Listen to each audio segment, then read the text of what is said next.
Anything Media.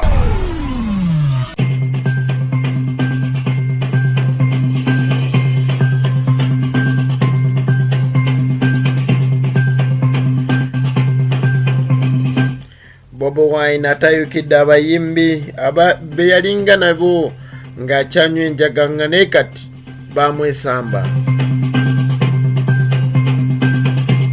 Abakozi ba Toro Cement batadde wansi ebikola nga bagaba bakooye ensimbi entono. Abaka bataano bavudde mu kalulu k'e Soroti ne basala bawagire munna NRM.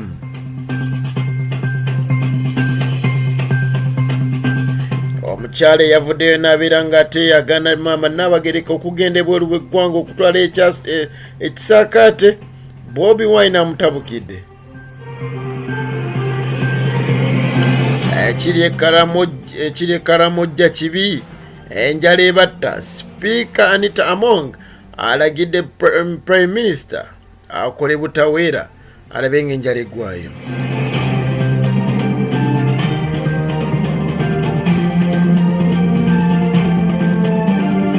Amanyamuzikwala Haji Abdunuru Mnyamishafi Kulwanga eno Efik Media ogamba otegewe nali mitundu by'eggwanga eby'enjawulo kasete bwe kimu kikutambulira bulungi eno Efik Media.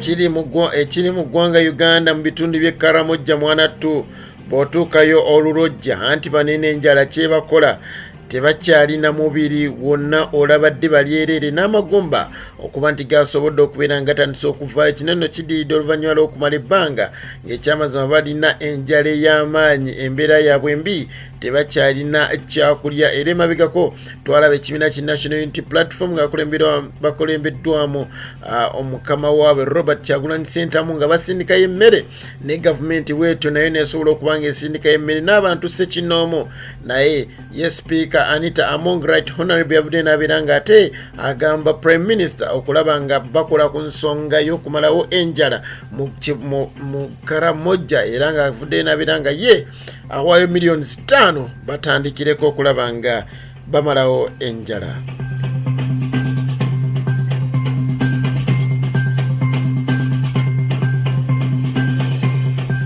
Bwe nali nkyanywa enjaga nayina emikwano mingi naye kati abayimbi bangi basobola okuba nga ate banvaako oluvannyuma lw'okuba nti nagivaako kinenno kitegeeza kirwaki luli mwali bakyali bange ng'ate kati temukyali. Robert Kyagulanyi Ssentamu Honorable avudde nawe ati n'abeera ng'ate agamba abaali mikwano gye ng'akyali kabanga naye kati akabanga yakasuula ebbali n'adda mu by'obufuzi naye mikwano gye gyonna egisinga gyamwesamba. Muba artist abamu mutya n'okubeera mikwano gyange kyokka we nanyweranga enjaga nga muli mikwano gyange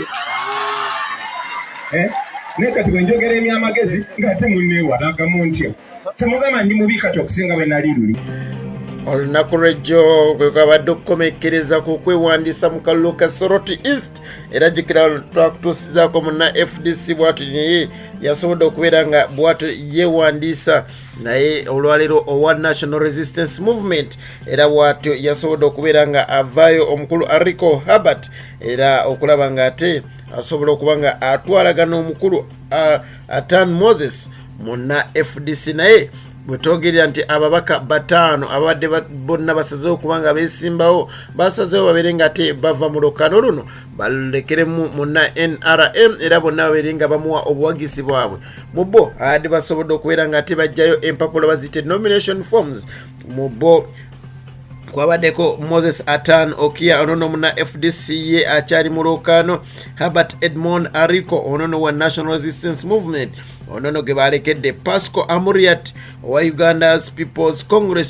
okusinziira ku Captain Mike Mukula yavudde n'abeera ng'ate agamba nti kyamazima amaanyi NRM geerowolesa mu kibuga Soroti kiraga bulazi buwanguzi bwerere era ssaawa yonna tulindiridde kubeera nga tuwangula naye yavudde n'abeera ng'ate alabula poliisi wamu n'ebitongole by'okwerinda balekerawo kubanga ate babonyabonya ab'oludda oluvuganya gavumenti nno kisobole okuba nga kiwa okulonda okw'emirembe n'obwenkanya.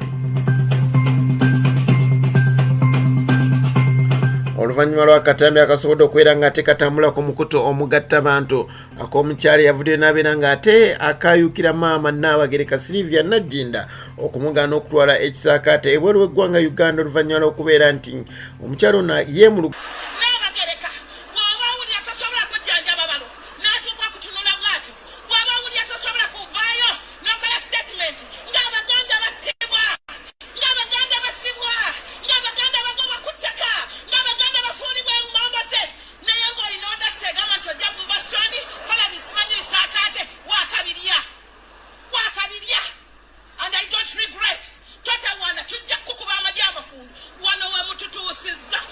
Robert Kyagulanyi Ssentamu yavudde n'abeera ng'ate agamba omukyala ono tuwadde yabadde ayambadde nga owa NUP naye ffe aba NUP ebyo ebikola tetubiriimu era ffe tetutyobola Bwakabaka wadde Katikiro wa Buganda.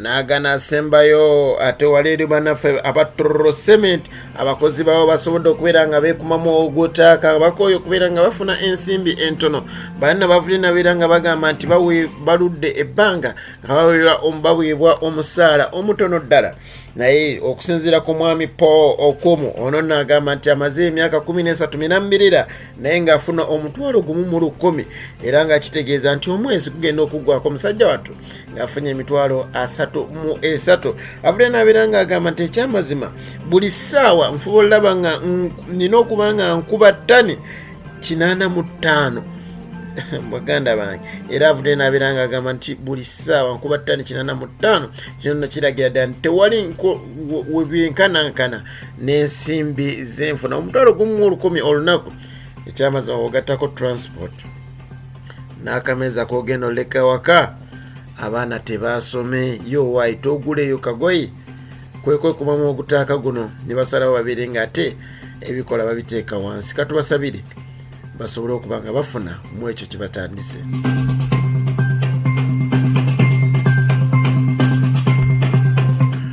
Omukama kunkuumire akunkakulekeddemu nga kusanyuse nga bulijjo tubeerayo n'akasembayo akanyuvu omukama akunkuumire gano gemaso mu luzzukulu wa Alhaji Abdul Shafiq Lwanga. Assalamu alaikum warahmatullahi wabarakatuh.